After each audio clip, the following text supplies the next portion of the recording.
What's up, everybody? This is Josh from Free Indeed, and this is the channel where we talk about what a Christ-centered biblical recovery process looks like. And we are in the middle of, well, we're kind of on the back end now of the 12 steps. And this is the video on steps 8 and 9. If you haven't checked out steps 0 through 7, there'll be links in the description, links at the end. There's all kinds of ways to get to that, but make sure you watch step 0, steps 1, 2, 3, steps 4 and 5, 6 and 7, and here we are, 8 and 9. So step 8, let's get started. Step 8 says, we made a list of all persons we had harmed and became willing to make amends to them all. So step 8 and 9 work together, okay? Just like all the other steps that we've gone through already, there's a reason why they're grouped together, how they're grouped together, and there's a reason why they're in the 12 steps where they are in the 12 steps, because if we haven't worked through the character defects within ourselves and the emotional and the trauma and the fears and the resentments and all those things already, then making amends to people that we still have those things against and against ourselves is gonna not work. So we got to do all the work first before we get to this step. So step 8 is the making a list of the people that we have harmed. So Galatians 6, 4, and 5 says each one should test their own actions. They should take pride in themselves alone, without comparing themselves to someone else, for each should carry their own load, okay? That means that whoever I have done harm to, I need to be the one making amends to, okay? Yes, there's gonna be people that have harmed you, and there's gonna be work to be done on that, but that's not what this step is about, what these steps are about. This is about what I've done and what I need to do to take responsibility for my own actions, okay? So that step 8 is pretty simple and straightforward. It's simply kind of like step 4 is just the writing down. Step 8 is just the writing down. All you're doing is making a list of people. Okay, you pray about this, and this is kind of an ongoing. You're not going to be able to sit down and do this in one sitting. So you're going to sit down. You're going to organize. You're going to sit down and write down people's names, and sometimes it helps to organize them into 3 columns. So one of the columns would be, these are people that I'm willing to make amends with right now.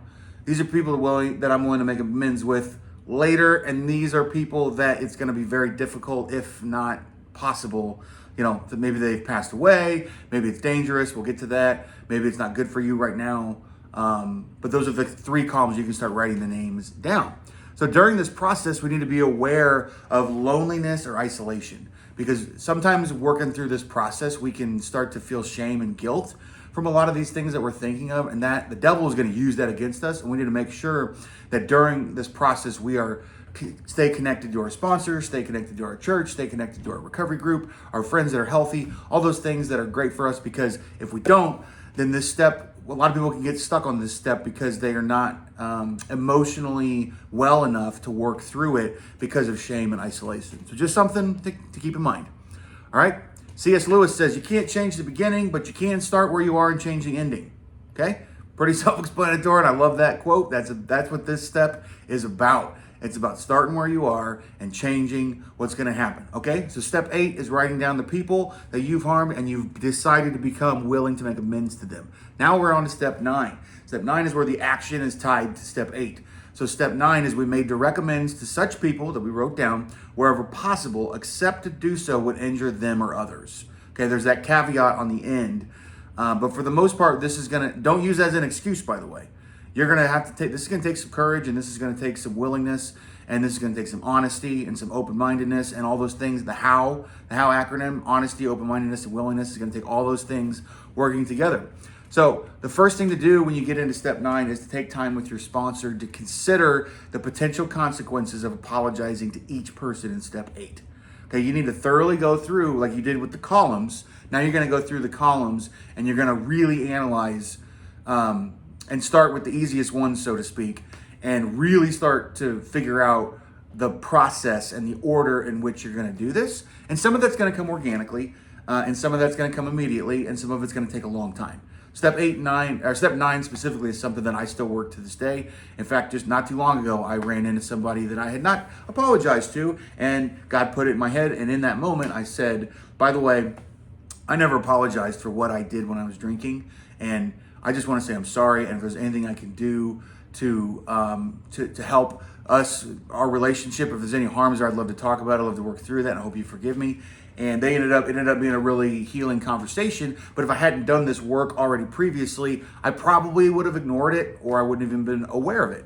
So that's kind of the stuff that we're working towards. Step 9, what are some of the character qualities that step 9 develop? Because even though this can be really challenging and kind of scary and even hard at times, what you're doing is you're building your faith, because you're stepping out in a lot of faith.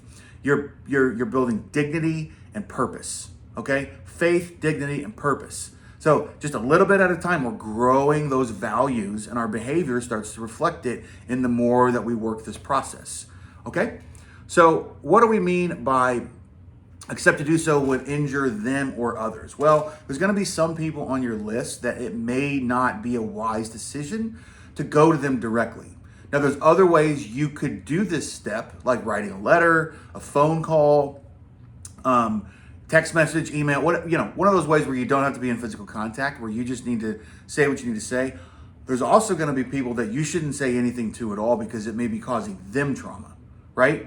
So say you've got an ex-girlfriend or boyfriend or whoever, an ex that you did not leave on good terms because there was a lot of trauma that was induced by your addictions, and they're still really, really sensitive to just you as a person, and contacting them in general is not going to be safe for you or them, because emotionally or spiritually or whatever it is going to send them into some kind of traumatic events that you don't want to do that to.